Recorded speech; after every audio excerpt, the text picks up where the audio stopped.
हमें दुख कौन देता है। नमस्कार दोस्तों, स्वागत है महात्मा बुद्ध की एक और नए वीडियो में। तो चलिए कहानी शुरू करते हैं।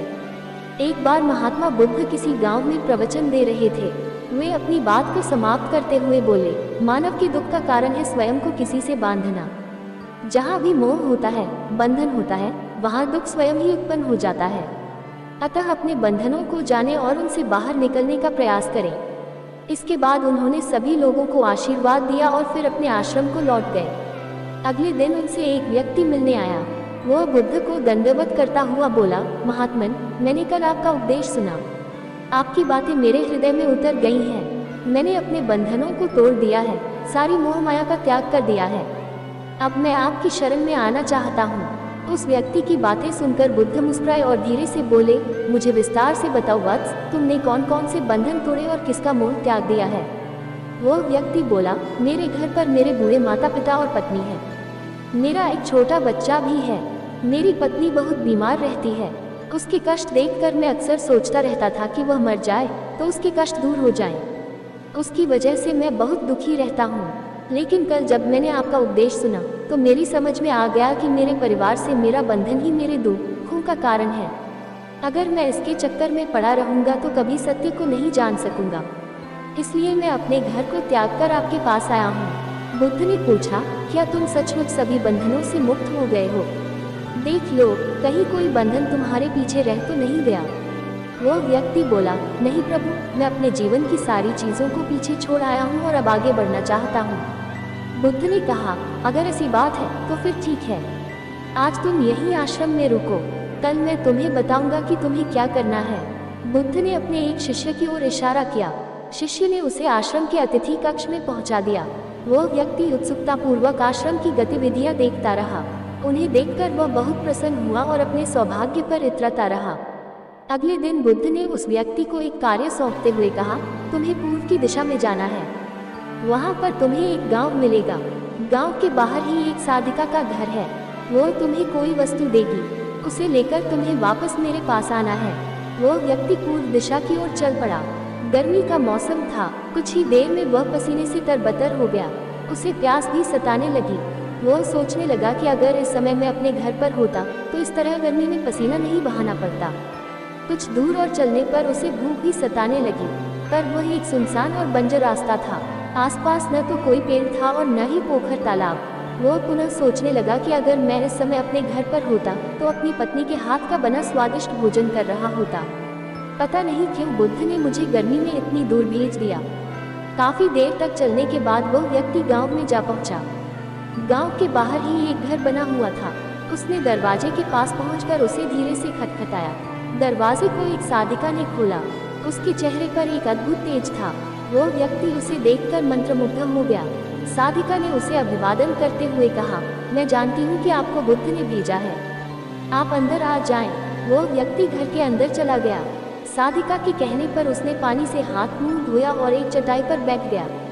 साधिका ने उसके सामने भोजन की थाली रख दी। वह जल्दी जल्दी भोजन करने लगा। अचानक उस व्यक्ति की नज़र साधिका के पैरों पर पड़ी। उसके पैर बहुत सुंदर थे। वह उन्हें देखता ही रह गया। तभी साधिका ने उसका ध्यान भंग किया।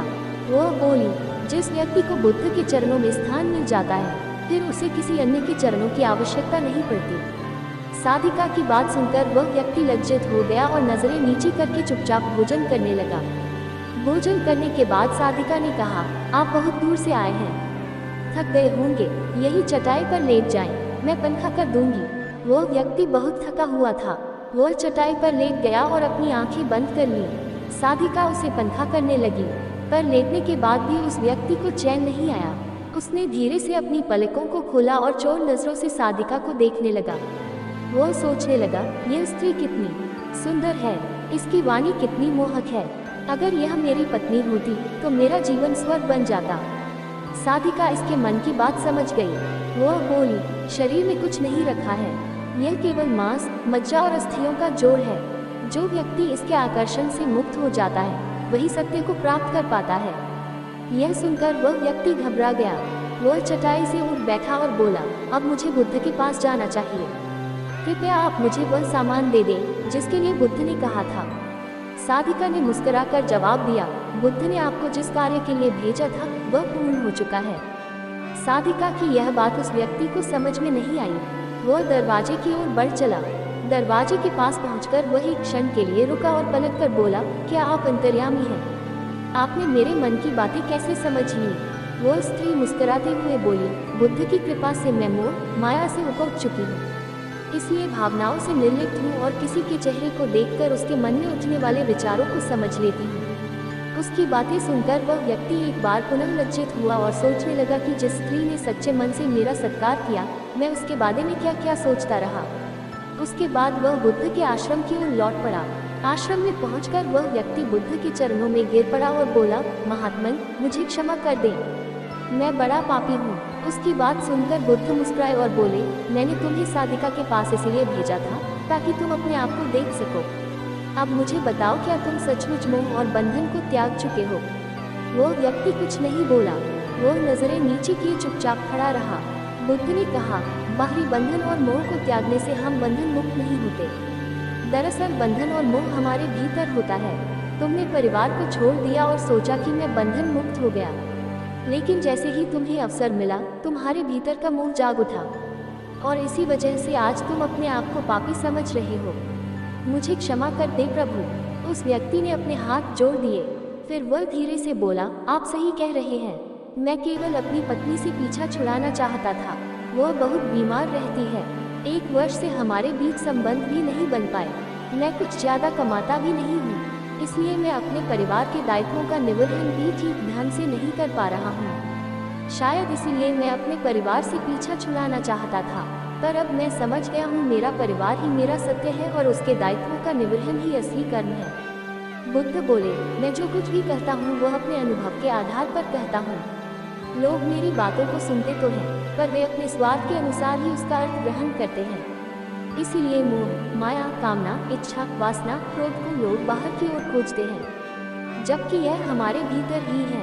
हम दूसरों को देखकर तरह तरह की कामना करने लगते हैं। कामना से इच्छा जन्म लेती है, इच्छा से वासना पैदा होती है और वासना की पूर्ति न होने पर क्रोध उत्पन्न होता है। यह सब एक दूसरे से जुड़े हुए हैं। क्रोध के लिए हम सदैव दूसरे को जिम्मेदार ठहराते हैं, जबकि क्रोध का स्रोत हमारे भीतर है। तुम चाहोगे तो क्रोध आएगा, तुम चाहोगे तो क्रोध नहीं आएगा। इसी तरह बंधन बाहर नहीं होते, हमारे मन में होते हैं। हम मन से ही किसी से बंध जाते हैं और मन के कारण ही हम दुख पाते हैं। लेकिन जो व्यक्ति इन बातों की गहराई तक पहुंच जाता है वह दुखों से हमेशा हमेशा के लिए मुक्त हो जाता है। दोस्तों, हमें उम्मीद है कि आपको बुद्ध की ये कहानी पसंद आई होगी। तो वीडियो को लाइक और चैनल को सब्सक्राइब और कमेंट बॉक्स में नमो बुद्धाय अवश्य लिखें और अपने दोस्तों में शेयर करें। धन्यवाद।